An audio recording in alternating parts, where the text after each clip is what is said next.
자, 오픈 AI, 챗 GPT로 정말 세상을 뒤집어 놓은 회사잖아요. 그런데 성공의 가장 정점에 서 있는 그 순간에 이 사람들이 갑자기 예상치 못한 방향으로 키를 돌리고 있습니다. 심지어 스스로를 언더독이라고 부르면서요. 도대체 왜일까요? 오늘 바로 그 비밀, 오픈 AI의 슈퍼랩 전략을 한번 제대로 파헤쳐 보겠습니다. 이게 오픈AI 대표 그렉 브록만이 한 말인데요. 정말 이상하지 않나요? 오픈AI에서 가장 무서웠던 순간은 챗GPT를 출시하고 나서 우리가 이겼다는 분위기를 느꼈을 때였다. 아니, 역사상 가장 빠르게 성장한 앱을 내놓고 나서 이겼다는 느낌이 무서웠다니요? 이게 대체 무슨 말일까요? 왜 그는 스스로를 승자가 아니라 언더독이라고 생각했을까요? 그러니까요, 여러분. 한번 생각해 보세요. 역사상 가장 성공한 앱을 막 출시했는데 왜 갑자기 방향을 틀어야 할까요? 보통은 그냥 다음 버전, 더 좋은 버전을 내놓으면 되잖아요. 근데 그게 아니었습니다. 오픈 AI는 아예 판 자체를 바꾸려고 했어요. 모든 걸 걸고요. 자, 지금부터 그 이유를 하나씩 뜯어보겠습니다. 자, 이 모든 결정의 핵심에는요, 딱 하나의 아주 거대한 문제가 있었습니다. 바로 컴퓨팅 자원, 그러니까 AI를 돌리는 힘의 딜레마입니다. 하고 싶은 건 무한한데 그걸 실행할 파워는 한정되어 있다는 거죠. 이게 모든 이야기의 시작점입니다. 오늘날 AI가 직면한 가장 큰 문제가 바로 이거예요. 기회는 정말 무한한데 그걸 뒷받침할 컴퓨팅 파워는 턱없이 부족하다는 거.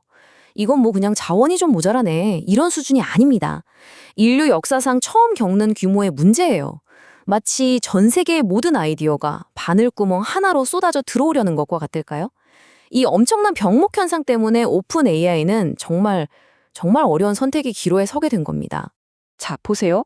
오픈 AI 앞에는 크게 두 갈래 길이 있었습니다. 하나는 우리가 잘 아는 GPT처럼 추론, 언어, 코딩에 집중하는 길. 다른 하나는 소라처럼 비디오를 통해 이 물리적인 현실 세계를 이해하는 길이었죠. 문제는 뭐냐? 이 두 가지 길 모두 어마어마한 자원을 필요로 한다는 겁니다. 둘 다 제대로 하려면 감당이 안 되는 거죠. 선택을 해야만 했습니다. 그렉 브록만의 이 말이 당시 상황을 정말 잘 보여줍니다. 챗 GPT가 터지고 나서 사람들이 물었대요. 컴퓨팅 자원 얼마나 사야 돼요? 그랬더니 대답이 뭐였냐면 전부 다 였습니다. 그냥 전부 다요. 상상이 가시나요? 이 폭발적인 수요를 감당하지 못하면 아무리 지금 1등이라도 결국은 뒤처질 수밖에 없다는 걸 깨달은 거죠. 그래서 한 길에 모든 걸 걸어야만 했습니다. 그래서 그들의 승부수는 바로 이것이었습니다. 어중간하게 자원을 양쪽에 나누는 대신에 모든 화력을 단 하나의 정말 야심찬 목표에 쏟아붓는 거였죠. 그게 바로 슈퍼앱이라는 비전입니다. 흩어져 있는 모든 걸 하나로 통합하겠다는 전략인 거죠. 이 슈퍼앱이라는 게 뭐냐면요. 그냥 또 다른 앱 하나 만드는 게 아닙니다. 코딩, 인터넷 검색, 채팅, 이 모든 걸 하나로 합쳐서 말 그대로 당신만을 위한 개인 AGI를 만드는 거예요. 여러분의 업무와 일상, 그 모든 걸 처리해주는 단 하나의 통합된 창구요. 궁극의 도구인 셈이죠. 자, 이 슈퍼앱의 핵심 기능들을 보면요. 마치 개인 비서 같기도 하고 코딩을 대신해주는 개발자 같기도 하고 또 나 대신 인터넷을 뒤져주는 브라우저 역할도 합니다. 지식 노동자처럼 정보도 정리해주고요. 근데 이게 전부가 아니에요. 이건 마치 빙산의 일각 같은 겁니다. 우리 눈에 보이는 이 기능들 밑에는 이 모든 걸 가능하게 하는 어마어마한 기술적 통합이 숨겨져 있는 거죠. 그렉 브록만은 이걸 아주 쉽게 비유하는데요. 바로 AI 시대의 개인용 노트북입니다.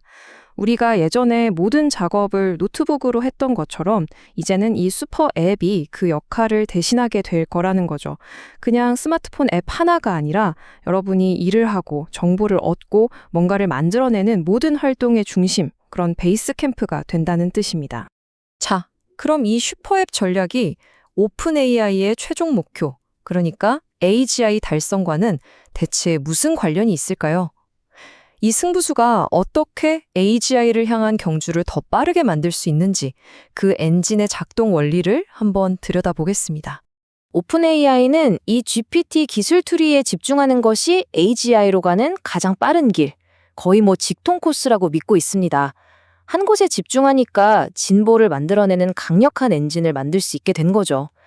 예를 들어 스퍼드라는 코드명으로 개발 중인 다음 모델 같은 경우요. 이건 그냥 뭐 GPT 4.5 이런 수준이 아니라 능력 자체가 완전히 다른 차원으로 도약하는 걸 의미합니다. 이 모든 게 AGI를 향한 디딤돌이 되는 셈입니다. 그럼 이 모델들은 어떻게 만들어지느냐? 크게 3단계의 생산 라인에 거칩니다. 첫째, 사전훈련 단계에서 세상의 온갖 방대한 정보를 싹다 학습하고요. 둘째, 강화학습을 통해 배운 지식을 문제 해결에 써먹는 연습을 합니다. 마지막으로 사후훈련 단계에서 더 안전하고 쓰기 편하게 다듬는 거죠. 중요한 건 이 3단계 사이클이 점점 아주 빠르게 돌아가고 있다는 겁니다. 이게 바로 그들의 그리는 이륙으로 가는 길입니다. 지금 현재는 AGI 능력이 좀 들쭉날쭉하죠? 어떤 건 사람보다 훨씬 잘하는데 어떤 건 아직 부족하고요. 하지만 앞으로 2년 안에 거의 모든 지적인 작업을 컴퓨터 속 AGI가 해낼 수 있을 거라고 기대하고 있습니다. 그리고 그 이후가 바로 이륙 단계입니다.